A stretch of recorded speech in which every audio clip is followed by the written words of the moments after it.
Good morning, everyone, and once again, welcome to Mornings with Marilyn. This is a big week this week. It's our Thanksgiving week, and I just pray you're all going to have a wonderful, wonderful time. But it's during this season sometimes when the holiday seasons come and families get together, and sad to say, but there's just a lot of families that have a lot of strife. It says in 1 Corinthians 13:8 that love never fails and that the love of God has been shed abroad in our hearts. And so we have, the Bible says, I can do all things through Christ, but that means we have the ability to walk in love at all times. And I can remember years ago when I was really challenged in a love walk. I have three brothers and a sister.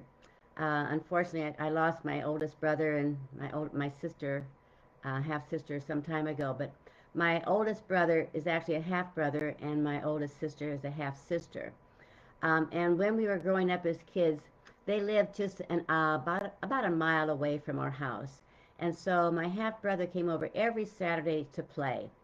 But my sister, she never came over to play. And I used to ask my mother, why won't Irene come and play with me?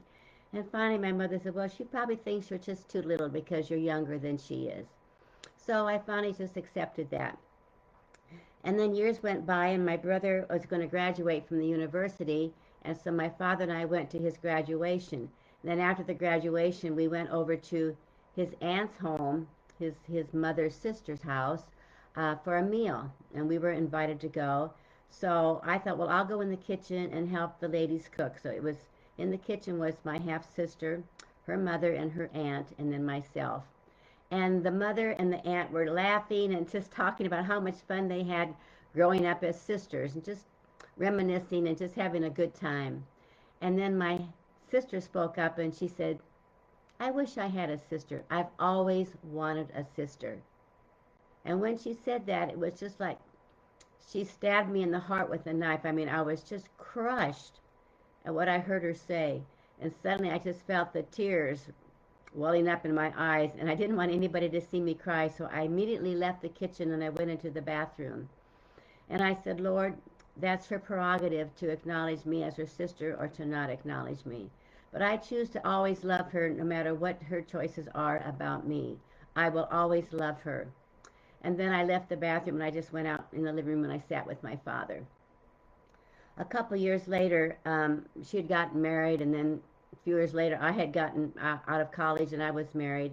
And I thought I'm just going to write to her and just ask how she's doing. So every once in a while, I would write her a letter and just ask about her family and tell her about my family.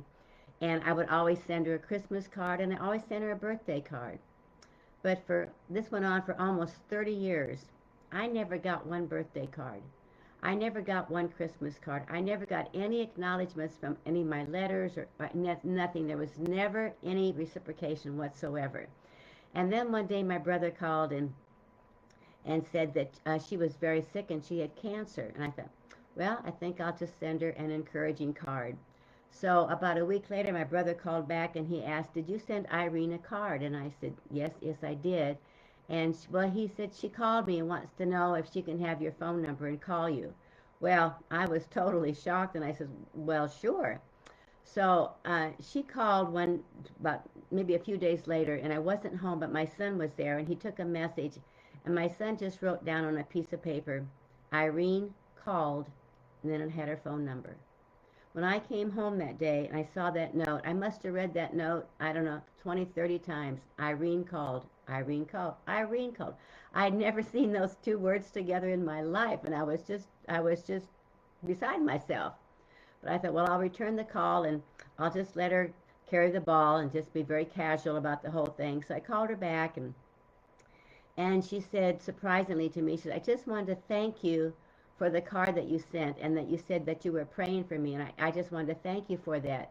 And so very casual, I said, oh, well, you're so welcome. And I'd be happy to continue praying for you, not knowing that, or she didn't know that I'd been praying for over 30 years. And she says, well, I have to go to a doctor appointment next week, and I'm really hoping that I get a good report. And I said, well, if you'd like, I could call you back and just see how the report went. And she says, well, yes, I would like that. So a week later, I called her back, and well, she'd gotten a very, very negative report from the doctor. And I told her, I said, I'm going to be coming to Oklahoma for some meetings. And she was living in Kansas, and I said, if you'd like, I could probably drive up to Kansas and see you. I could get a rental car; it wouldn't be a problem. And she said, that would be nice. I thought, okay, now I'm sure God must be doing something. And so I drove up to her house. I'm driving down the street and looking at the addresses on the homes, and I saw her house, and she was standing outside the door waiting my arrival. I was shocked. I pulled into the driveway. She came out. She opened my car door before I even had the engine turned off. So we went into the house, and I only had 2 hours to be with her, and I had to get back to Oklahoma. And so for the first 10 minutes, we talked about our children, and then I graciously turned the conversation around to talk about whose child I was, and that I was the child of the Lord. And I began to pour out the love of God for the remainder of those 2 hours. And then, to my surprise, at the end of those 2 hours, together, she and I knelt down by her sofa as she gave her heart to the Lord. And I left, and for the next 10 days, she and I were on the phone every day. She wanted me to read scriptures to her, to pray for her, and we never hung up the phone without saying, I love you. At the end of those 10 days, she passed away, knowing then that she went to heaven. But for all those years, I didn't have a sister. But for those 10 days, I had a sister here on earth. But because of that decision I chose to stay in the love walk, when I was only 16 years old in that bathroom, when I told the Lord, I will always love her no matter what. And because of that decision to stay in a heart of love for her, I now have a sister throughout all eternity.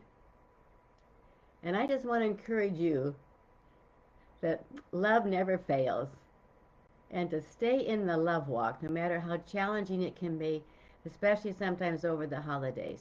Just pray that God would strengthen you in the inner man, that you'll be able to stay in the love walk and pay no attention to if people say things that you don't agree with, or, well, you know how the enemy can attack. Just stay in the love walk. And I pray that this is a real encouragement to you today. Um, but God bless you.